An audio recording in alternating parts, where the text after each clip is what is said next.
The kingdom of heaven will be like this. Okay, here we go. Another parable, another chance to see what Jesus says about the kingdom of God coming to earth. This time, it's about 10 women. Sometimes we say it's 10 bridesmaids or even 10 virgins, but the Greek word here is parthenos. It's the same word where we get Parthenon, which is the temple in Athens to the goddess of Athena, the goddess of wisdom, the ultimate woman. In Matthew 1, we read about when a Parthenos was met by an angel and told that she would conceive of a son and call him Emmanuel. Mother Mary was a Parthenos. So when we get to Matthew 25, we have 10 of them. So the word really means young woman, which is why sometimes we put the filter of virgin to talk about their innocence, which is then why we double down and put a second filter of bridesmaids. The connection of Christ as the bridegroom makes it easy to unify this with 10 women dressed in white carrying a lamp, but the truth is, all we know is that these are 10 women. Okay, all of this to say, the parable opens. They took their lamps and went to meet the bridegroom. 5 of them were foolish. 5 were wise. When the foolish took their lamps, they took no oil with them, but the wise took flasks of oil with their lamps. We'll stop here. As all parables do, a twist occurs. This time we see 2 groups. Those who were prepared and ready, the ones who brought oil, and those who were not ready, who were not prepared, those who have no oil. Let me just say something about Matthew 25 as a chapter. It is all about trying to put and position people into opposing base camps.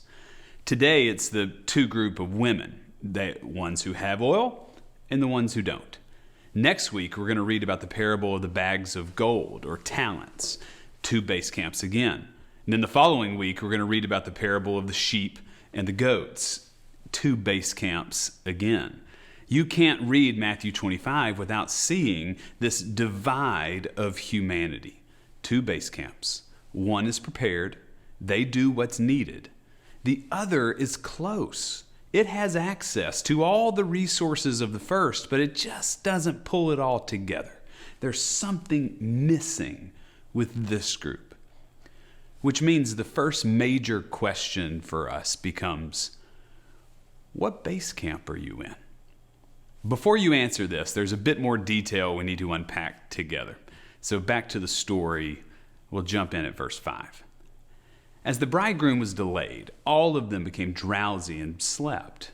But at midnight there was a shout. Look, here's the bridegroom. Come out to meet him. Then all the bridesmaids got up, trimmed their lamps. The foolish said to the wise, give us some of your oil, for our lamps are going out.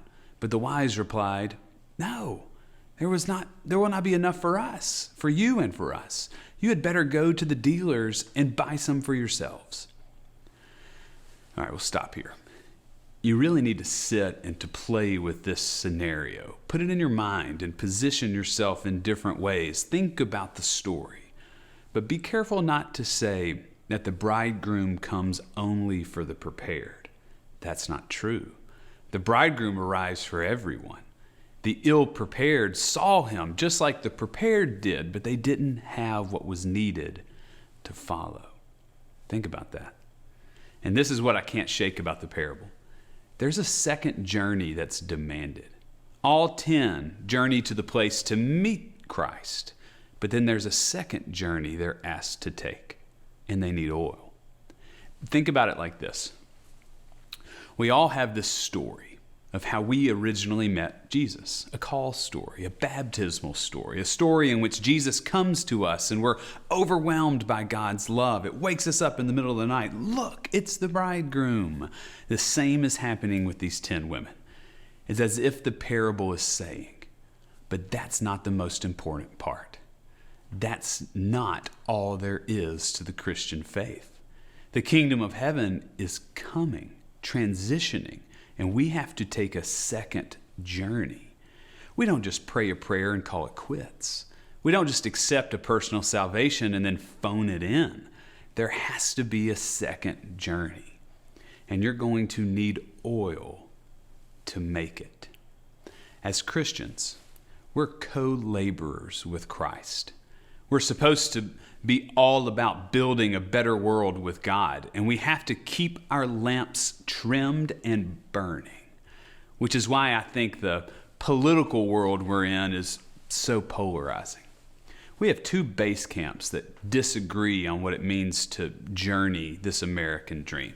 They disagree on how to build a better country, so we posture and pick at each other. We offer opposing views. But I want to share a secret with you.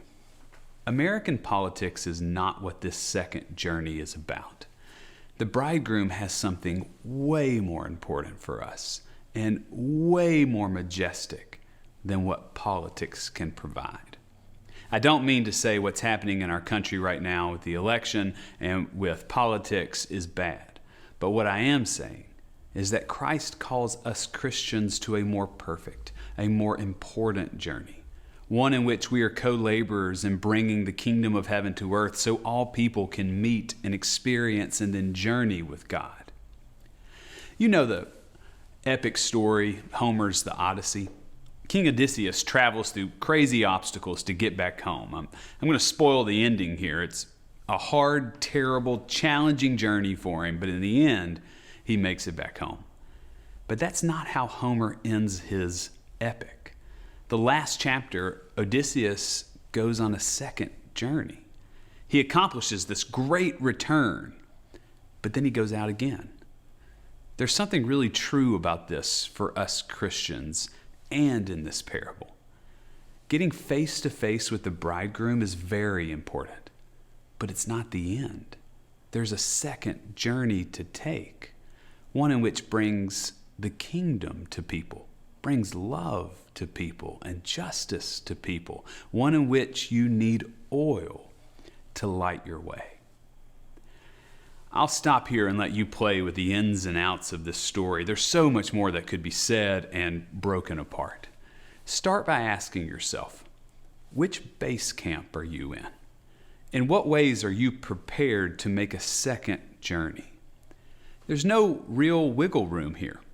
The goal is not just to get to Jesus. It's to get to him so we can journey with him. And to do that, you're going to need oil. Perhaps that's exactly why the church exists, to guide and encourage and help people on that second journey.